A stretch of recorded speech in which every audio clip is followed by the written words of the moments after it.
So, hello everybody, and welcome to this episode of CFO 4.0. I am your host, Hannah Monroe, and here with me again is a return guest. I'm very pleased to announce that we've got Ash Noah from the AICPA and CIMA because they're now a global alliance. I'm here to talk about why finance needs to invest in its people. So welcome, Ash. Fantastic to have you back on the show. Really delighted to be back, Hannah, and it's great to see you again. And looking forward to this episode. Oh, absolutely, absolutely. So do you want to just tell people about, for those that haven't quite listened to the last episode, a bit about your role with the organisation? Absolutely. So my role in the association of AICP and CIMA is to focus on management accounting and the management accounting qualification, which we now call the Chartered Global Management Accounting Qualification. I'm responsible for the research and development of the skills and competency framework, and how that then translates into our syllabus, the examinations, and then the learning around the management accounting competencies. So if you think about the CGMA, the CIMA exams, that's my baby. My role is all about thinking about the skills and the competencies of the future, how we need to incorporate them into the qualification, and how to make sure that our pipeline of qualified professionals continue to meet the need of the businesses and the organizations they work in. So that's my focus. Absolutely. So you are the best person we could possibly have to talk about the training of both the existing people in finance, but also the next generation. So what is some of the things that are feeding into this need for new skills and investment, I guess, in our finance workforce? Hannah, I want to start off by saying that a lot of the organizations consider finance accounting as back office. And the first budget that gets cut is training, development, talent development, and supporting finance in that transformation journey they're in. People and companies spend multi-million bucks on consultants, on software, on getting new technology.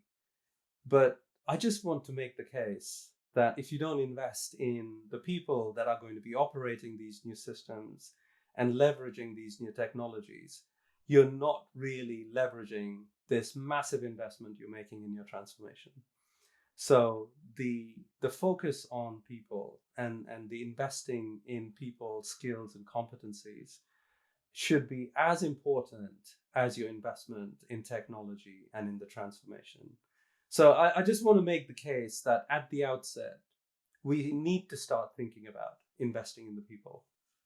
There was this joke going around on the internet. CFO goes to the CEO and he says, "Boss, I need to invest in my people. There's all these new technologies, all these new skills and competencies they need.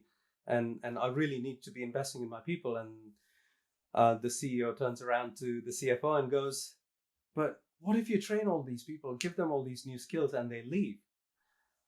And so the CFO scratches his head, looks back at the CEO, and he goes, "Boss, what if we don't train our people and they stay?" So that's really what we need to be thinking about. We should be equipping them for the future. We should be equipping them for all the reasons that you and I are going to discuss. And let's get into it. The role of finance has predominantly been to provide reports, curate information, create insights, and then communicate those to the businesses through partnering, influence your business partners, influence your business, collaborate cross-functionally, and make this strategic impact to co-create value. That's really predominantly the role of finance. And as we are looking at this technological revolution in terms of the kinds of capabilities that technology is now providing with data and analytics and automation, The collation and information, the curation, and even the provision of insights is being automated. That has really accelerated over the last few years. And so if finance continues to remain in that box of, I know where to go and get the information. I know how to, really work the spreadsheet and get these insights out and give you all these graphs and pretty looking insights from these trends, etc. That is going to be done by machines. So the imperative really is for your finance people to shift to the right and to be using the automated information, which is at the touch of a screen really now, but to take that information, take those insights, and to start to execute. So it's not about production of information and insights, it's what you do with them. And so that kind of partnering, the traditional business partnering, is going to be done by machines. And what humans should be doing is execution, which and really things that the machines cannot do. And so the need for us to really acquire skills beyond using technology and beyond our technical skills and really move towards the human skills and the new mindsets which are required to collaborate cross-functionally, to co-create value. And so there's this imperative that unless we get out of that automation box, we as finance won't be relevant. And so the CFOs, finance leaders, really need to be equipping their future finance force to be able to acquire these human skills, these collaboration, communication, influencing skills, and to be able to operate these new technologies in order to co-create value. And I think there's a really interesting point there as well, is that you made a joke about it. What if people leave after I've invested in them? But I think the reality is that actually this is the element that of business partnering that people that get into that commercial finance role really enjoy. So if you don't create an environment where they can do that really value add and the bit that gets them out of bed in the morning piece, then you are going to lose them anyway. So it's a real paradox, isn't it? You've got to do this, and we all have to do this across industries in finance, rather than waiting to have that need when we have to recruit those skills in. Exactly. Well said, Hannah. And I am actually, I speak to CFOs constantly in conferences and meetings.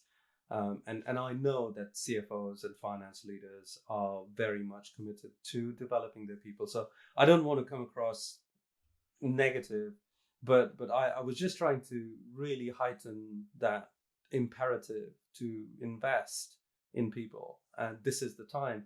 You've had the Great Resignation. You've had there is a war on for talent, and this is investing in your people and equipping them for the future to make sure they're relevant as finance goes into the future is a great investment. It should not be seen as an expenditure.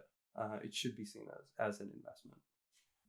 Moving on to the other imperative, and what we're seeing is that core accounting operations will really be only between 10 and 20% of the workforce.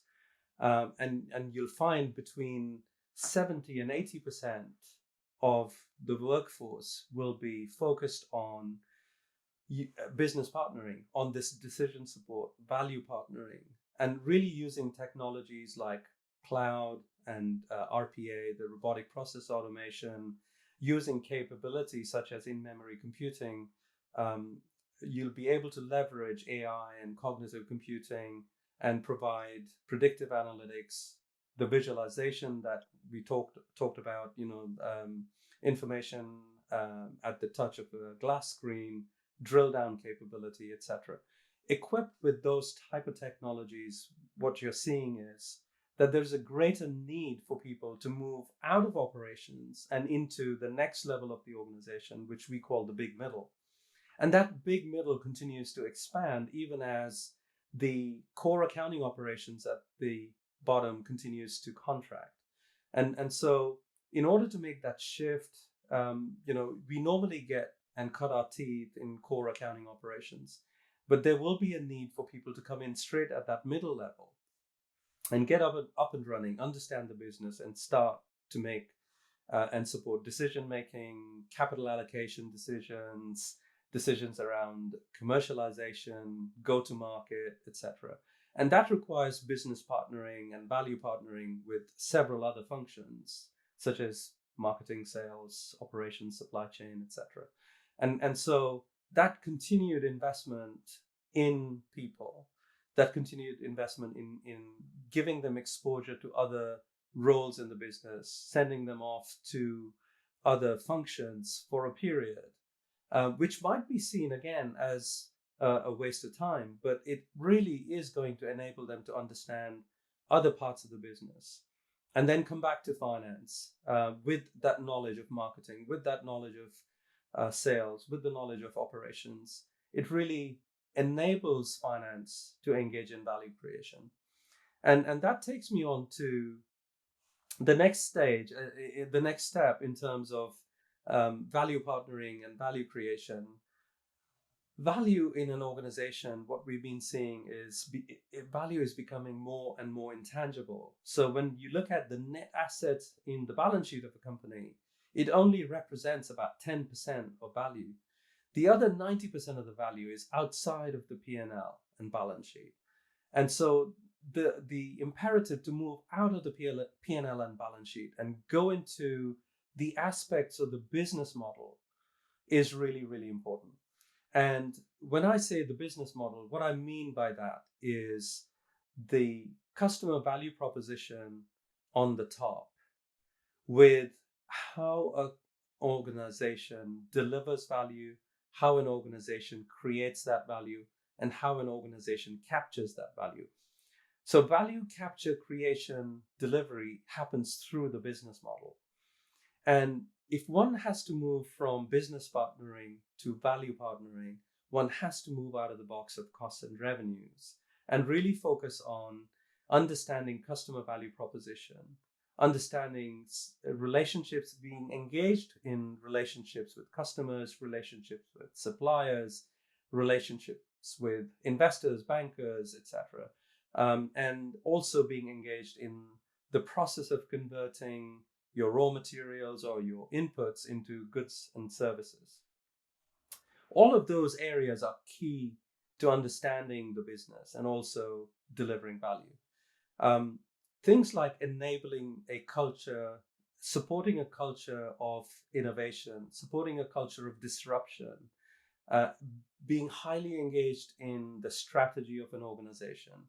All of these areas are outside of that costs and revenues box in the business model. And then also enabling the organization to invest in a platform, in a digital platform that is so essential today in order to do business with customers, suppliers, and any other partners that you engage with. Because without that technology platform, one will not be able to transform their business model and serve new products and services to their customers. As we've seen through the pandemic, we had to find new ways of touching the customer because you needed touchless transactions, new ways of delivery, curbside delivery, drive-through banking. All of these other business models had to be reimagined. In order to continue to do business, and even restaurants with their takeout businesses, etc. So it's a core competency now that finance understands its business model and that finance is able to operate outside of the cost and revenue box. And again, in order to do that, it is essential to invest in that talent, invest in the training, invest in your people, so that they are able to break that glass box of being in the cost and revenues box and go out to these other dimensions in order to interact with the business and in order to co-create value with your partners. That's an incredibly high skill list for a role. And we talked about how operations is dropping down to about 10 to 20% of the core finance piece. Does that mean that we have to think about where our next generation of commercial finance teams are going to come from? Because the pool of resources that we're going to need at that entry point is going to be very different. Do you foresee people from other teams cross training into finance, or do you think there's a different route in that we need to look at? I think it's both, Hannah. So if we look at the old way, how we started off was an I-shaped professional. So we'd have a specialist in finance, a specialist in accounting, or a specialist in tax, and they would do their role. And then we progressed on to the T-shaped professional, where you had these deep specialist skills. And then you had broad general knowledge about the business, commercial aspects of the business, broad general knowledge about strategy. What we are now seeing is a move towards at least a two-legged, a pie-shaped accountant or a pie-shaped professional. And the pie-shaped being, it's kind of a hybrid professional. You not just know finance, but to your point, somebody's come in from operations, someone's come in from IT, and someone's come in from the software development team or supply chain, and they're learning finance skills. And so we're ending up with these hybrid professionals who understand finance and also understand marketing, understand finance and understand the commercial aspects of the business.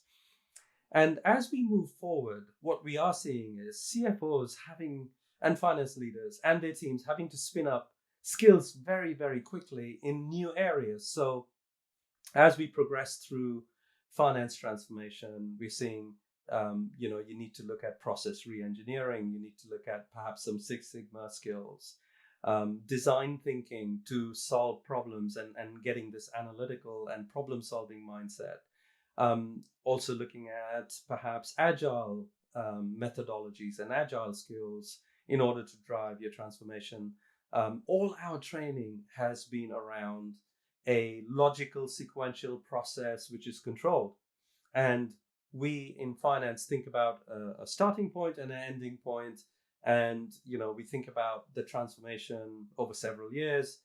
But the way things are moving and the volatility and uncertainty today is driving us towards a more agile methodology. And so actually infusing that agile methodology into professionals is so critical. So what we're ending up with is professionals with multi specialisms, and think about the shape of a comb, or key, specialisms at different levels, going deep, and a broad general knowledge. And sometimes that broad general knowledge might include technology, but suddenly you find that in order to implement and adapt, you might need more skills in a specific area, whether it be automation or you're building a predictive forecasting model, etc. You need to spin up some skills very quickly. So what we are seeing, a future mindset, is a multi-skilled professional with broad general knowledge. And again, that is really the case for a continued journey of learning. Education and learning used to be this one-time event and a big certification moment. And then you think, okay, now I'm a professional, now I'm certified, I'm done for my life. But the way things are going today, the pace of change and the speed of change and the rate of change is causing us to rethink education and think about specializations that need to be engaged in as we go into different roles or different parts of the business. And so getting your skills and getting your new competencies is a lifelong journey rather than a one-time event. And so these are all the reasons why we should continue to invest in people. No, it's a really interesting piece, isn't it? If you think about the change that we've seen over the last couple of years, in terms of not only technology but the world in general, and the difference in what skills I guess are needed on a day-to-day basis, it is huge. And I love your concept about lifelong learning. I've always been a massive proponent of that myself. But I think it is key. I guess the challenge for the CFOs out there is how do they manage the cross section of skills that they have within the team to make sure they have all those bases covered for the different areas that they're going to need. And yeah, it'll be interesting to understand whether we get whether people do all of the skills in their existing team, whether they bring in part-time support on different areas. Yeah, it's an interesting way forwards, isn't it? Interesting and really complex as well, Hannah, to your point. How do you build an effective team when you need so many different skill sets all working together? And again, it reminds me of, having to create squads and understanding how to manage squads and having multiple roles from multiple parts of the business within a squad, and yet being able to lead it effectively to deliver, whether it's a new product or a new service, or it's a part of your transformation. This new way of, it's not about who I work for, it's about who I work with, and to be able to make that transition, to be able to understand beyond my little sphere, that there is a need to understand the wider scope of business, and all of that really, you know it brings us back to, you need to continue to invest in your people. So also considering the kind of roles, the new roles that are coming up, as we see, as we look across and look to the horizon. You're seeing in finance teams, you're seeing data architects, people that understand data structures, people that can pull data from various sources, automate, and know SQL. A lot of finance professionals are learning SQL. I know we're going towards a no SQL, no code kind of environment, but in the meantime, we have data architects and we have RPA managers, people who are managing the robotic process automation. We have data scientists who are looking at the big data and the enterprise data to gather these insights. Data scientists who are helping finance in automating forecasting, automating accrual entries, accrual entries that would take 3 or 4 workdays now takes 3 or 4 hours because of the automation, using trends and using AI. The analysis that we can do, we're looking at behavioral scientists looking at customer data and customer behavior. Scenario planning is becoming more and more important as we go into this world of uncertainty. There are specialists who in scenario planning, in using scenario planning software and scenario planning tools.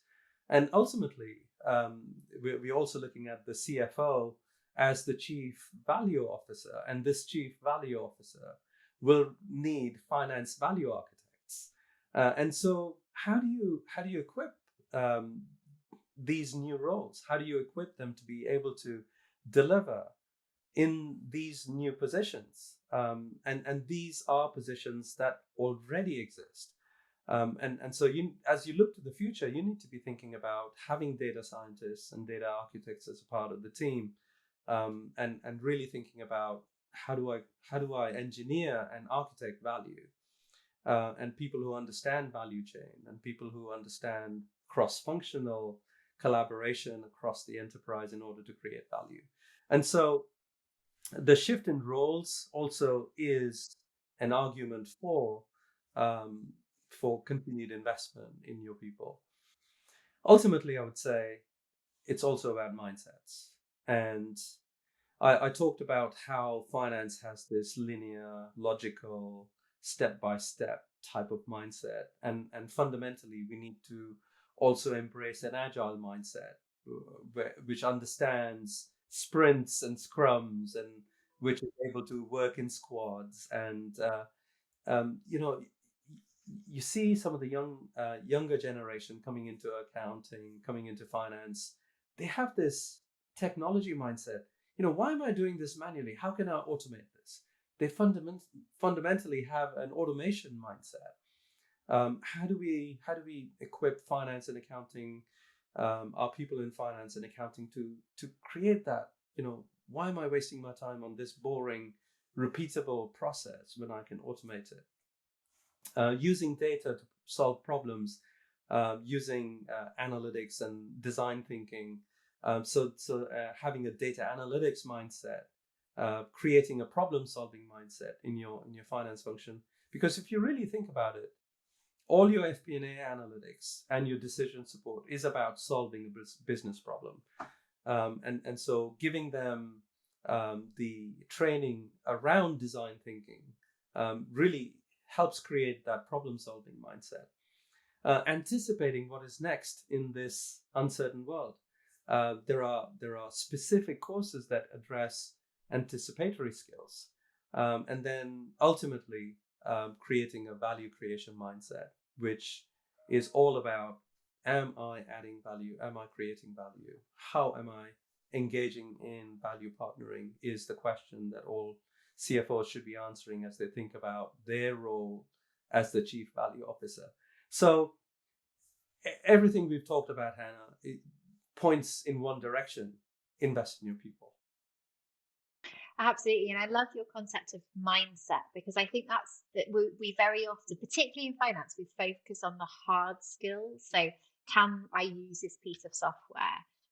Do I understand the technical accounting that sits behind this process, etc.? But actually, if you, like you said, the agility that's needed in finance now is so much greater than it used to be, and getting people comfortable with having a direction rather than an end goal is almost a whole new way of working for finance, because we're so used to being it's all facts and figures, isn't it? We're so used to really predetermined and clear boundaries, right? We like it as well. We like numbers because they add up, and when we add them up again, they add up to the same thing. Assuming we're using the same calculation, of course. But that's a whole different, like you say, a whole different way of thinking, and a big shift, particularly for those that haven't grown up with that way of working. Exactly. Giving you another example on, when you're actually implementing technology, the way we used to do it is we'd bring in technology, we'd look at our process, and then we would adapt the technology to the process. So we apply technology on our current process. The future is flipped. The technology that comes in is best practice. The technology that comes in allows you to increase efficiency, but it requires you to change legacy processes. So you no longer apply technology to the process. You need to re-engineer your process to adopt all the functionality that the technology is bringing in. That's again a fundamental mindset shift, because we always think about customization, but this is not going to work for me. But what we really need to equip our finance to do is to think, how can we do it differently using the current offering in technology? That's what is really going to increase the effectiveness and efficiency of finance. Obviously, doing what I do, that's a really interesting conversation that I have a lot about. Why are you doing things this way? And one of the most interesting things that I have spotted and I've seen over the years is that finance tends to be at the end of processes, right? So they tend to get all of the, I'm going to use the word guff, that comes from other teams. And actually, part of finance transformation is not only changing your process, but very often having to work with other teams to make sure that they're working in a way that enables finance to be effective. And that opens up a whole new wave of influencing, communication skills, of process engineering, and knowing what questions to ask and when. And that isn't something that is commonly found, I guess, in a lot of, out of the box with a lot of individual finance people. That's not something they're always comfortable with. They're so used to trying to adapt to the rest of the organization rather than necessarily challenge. Right. And ultimately, Hannah, it is about really playing to our strengths as humans. There are things that machines can do really effectively, and we should embrace that. But we need to equip our people to then move on to and dial up those human skills, which are around the professional judgment, problem solving, using and leveraging that technology. collaboration and influencing, and really moving from not just decision support, but actually to decision making and execution. These are the new skill sets, and I really encourage the leaders and the CFOs who are listening to this to actually invest in their people, and those that are on their journey to becoming finance leaders to invest in themselves. And one of the things we said earlier, right at the beginning of the conversation, was we talked about how finance is almost at the end of the road when it comes to skills investment. So sales will get, every course under the sun on how to close a deal, of how to negotiate and all those things, but finance tends to get left to the end. So how do we change that mindset within an organization? How do we justify the need and communicate it well? Hannah, I think it goes back to positioning finance not as a back office role, but as a role that creates value. So this fundamental shift that I'm not just providing you good information or good insights, I'm going to be able to help you as a business partner create value. And the minute you do that, remember that business model with value proposition on top. That is value creation. That is front office revenue generating ideas in new product development, investing in new products, investing in new services, leveraging technologies, and improving your top line. Right? When finance starts doing that, you you start to see finance as a value generating, value creating function rather than a cost center. And I think that's where finance leaders need to take the first step to start driving a value creation mindset. And that's up to leadership. And as they position finance as a value generation machine, that's when you will then start to get the allocation of investment in order to create that talent and in order to create those competencies that are required. It's a bit of chicken and egg, but I think leaders have to take the lead and say, okay, I am going to position my finance function as a value creation function. Me as a CFO, I'm going to position myself as a chief value officer, and I'm going to start engaging in not just in costs and revenues, but I'm going to start engaging in customer value proposition, innovation, creating a culture of innovation and enabling disruption, enabling investment in technology for the business, not just for finance, but engaging in business transformation, creating these digital platforms that enable the business to leapfrog competition, etc. Those are the type of activities and those are the type of engagements that if finance leaders take, then the organization sees them not as a cost center, but as a value generation center. So that would be my recommendation to those that are wanting to make that leap from a cost center to a revenue and a value generating center. And again, bringing back something that you mentioned earlier, the war on talent as well. I guess, the having the training and the development in place is a key piece in terms of not only retaining staff but attracting new ones. So have you seen that shift in the conversations that you're having with finance teams, and that has actually become a key driver for employee retention and making sure you've got the right team on board in the first place? Leaders are really finding it difficult to find the right people. So they often go looking for that unicorn. I want someone who knows the business. I want someone who understands the commercial aspects of the business. I want someone who knows technology, and I want someone who's really good at finance. It's really hard to find those people. So the only way to create those is to actually train your current people in those new skills. And so you do go looking for them, but if you don't find them, and you can't find them, they are unicorns, and you have to start developing them internally and looking at your current talent and investing in that. So again, the case for investing in people.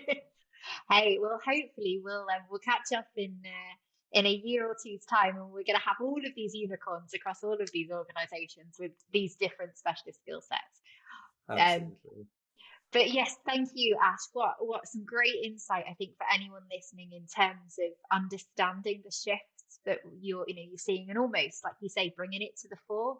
It is a critical need and something that we, in finance, we need to do, and to drive this new value creation piece. Well, have you got any final thoughts or top tips for addressing this that you think people should consider? In terms of building the skill sets within their team. Anything that they can go away and think about today, just to get the ball rolling as such. Yeah, I'd plug in for our own organization. Not everyone is equipped to create these massive training centers and offer all the right structure of the courses, etc. We are, as an organization, really focused on equipping finance leaders, equipping their teams. And so if you want a curated program that addresses these mind shift needs, if you require finance professionals to be able to break out of the cost and revenue box and engage in the other dimensions of the business model, um, look at CGMA, look at our Chartered Global Management Accounting programs, and the other offerings that are offered under the Global Management Accounting competencies. I think they will really help you to create these mindsets and to go forward with a program that you can plug and play instead of developing your own. There are curated programs that will just allow you to get your teams on so that they're on a journey, and leave it to us professionals who are about developing these competencies. Find solutions, find competency development solutions. I'm offering you one of them, but it is important for you to be able to focus on your current operations. There's enough to do in terms of delivering your KPIs and your targets and all your deliverables. If you have these needs to develop your people, do look to professional establishments, and you'll find a link to our website and my email and LinkedIn handle. Get in touch, and I'll be happy to help. Absolutely. So for anyone that's listening, so we'll pop all of that information into the show notes so you can access it. For those that are listening to this on audio, you may not have noticed, but actually during this process, Ash was showing some great slides about all of the things that we talked about, all about the skills, the shifts in roles that you can download those slides. The link will also be in the show notes for you to access as well. So I want to say a massive thank you, Ash. It's been fantastic. You're always great to have on the podcast. You always add some great insights. So thank you again for joining me today. Thank you, Hannah, and thank you all for listening. We'll see you soon.